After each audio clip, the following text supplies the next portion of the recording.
നമുക്കെന്നേ കടുമാങ്ങ അച്ചാറില്ലേ അതെങ്ങനെ ഉണ്ടാക്കണം നോക്കാം കേട്ടോ. അപ്പോൾ നമ്മൾ കടുമാങ്ങയൊക്കെ ഉപ്പിലിട്ട് റെഡി ആയി വന്നിട്ടുണ്ട്. അപ്പം നമുക്കതുകൊണ്ട് എങ്ങനെ നമുക്ക് കടുമാങ്ങ അച്ചാർ അടിപൊളിയായിട്ട് ഉണ്ടാക്കാൻ നോക്കാം. ഓക്കെ,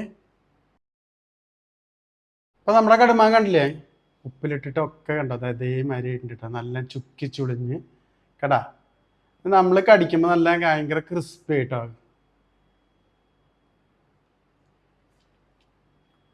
ആയുവാ ദേ ആ കടുമാങ്ങയുടെ ചോണയൊക്കെ ആയിട്ടേ നല്ലൊരു ഫ്ലേവർ കേട്ടോ, സൂപ്പർ. അപ്പോൾ നമുക്ക് ഉണ്ടാക്കിയിട്ട് ഇനി കാണാം അല്ലേ. അപ്പോൾ നമ്മുടെ കടുമാങ്ങ ഉണ്ടോ, നമ്മളിതെന്താ അറിയോ, ഓൾമോസ്റ്റ് ഇരിക്കുന്ന 6 months ആയിട്ടുണ്ടാവും കേട്ടോ. 6 മാസം മുമ്പേ നമ്മൾ ഉപ്പിലിട്ട മാങ്ങേണ്ടത്. അപ്പോൾ അതിന്ന് വരുന്ന വെള്ളമാണിത് കേട്ടോ.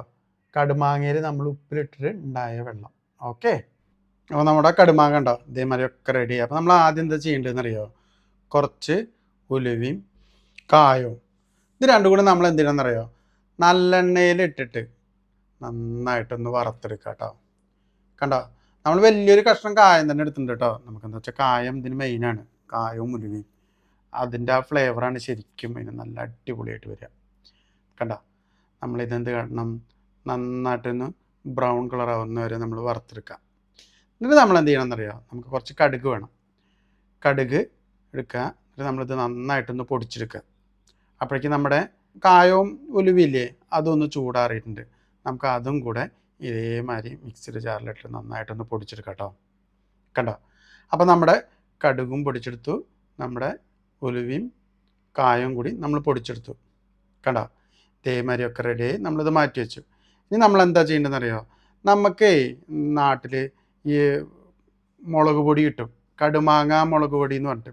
അല്ലെങ്കിൽ എന്ത് ചെയ്യണമെന്നറിയോ, നമ്മൾ ഈ മുളകിൻ്റെ ഉള്ളിലത്തെ അരി മുഴുവൻ കളയണം, അല്ലെങ്കിൽ വേഗം പുഴുക്കൾ വരുന്ന പറയാം. അതുകൊണ്ടാണ് ഈ കടുമാങ്ങയ്ക്ക് മാത്രമായിട്ടുള്ളൊരു മുളക് പൊടി. നമ്മളത് നമ്മുടെ കടുമാങ്ങയിലേക്ക് ഇട്ടു. പിന്നെ നമ്മളെന്താ ചെയ്യേണ്ടത്, നമ്മുടെ ഉലുവയും കായവും അതിലേക്ക് ഇട്ടു. പിന്നെ നമ്മുടെ കടുക് പൊടിച്ചതും അതും.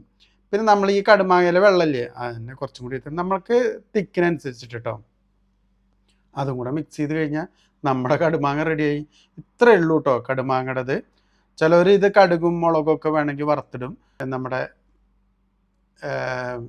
കറിവേപ്പില ഇതെല്ലാം നമ്മൾ വറുത്തിട്ട് ഇതിലിടും, അതൊരു വേറെ റേറ്റ്. അങ്ങനെ വേണമെങ്കിൽ അങ്ങനെ ഉണ്ടാക്കാം കേട്ടോ. എന്നിട്ട് നമ്മൾ എന്ത് ചെയ്യണമെന്നറിയോ, ഇത് കുപ്പികളിലാക്കിയിട്ട് നമ്മൾ ആ വറുത്ത നല്ലെണ്ണയില്ലേ, നമ്മൾ കായവും ഉലുവയും വറുത്ത നല്ലെണ്ണ അത് നമ്മൾ ഈ കുപ്പിയുടെ മുകളിൽ കുറച്ചിങ്ങനെ ഒഴിച്ച് വയ്ക്കും. ഓക്കെ, കണ്ട അതേമാതിരി ഒഴിച്ചിട്ട് നമ്മൾ കുപ്പിയിൽ സൂക്ഷിച്ച് വെച്ചാണല്ലോ എത്ര കാലം വരെ വേണമെങ്കിരിക്കും. ഈ കടുമാങ്ങയുടെ ഒരു തുള്ളി നമ്മൾ ആ വെള്ളം തന്നെ മതി നമ്മളൊരു കിണ്ണം ചോറുണ്ണ കേട്ടോ.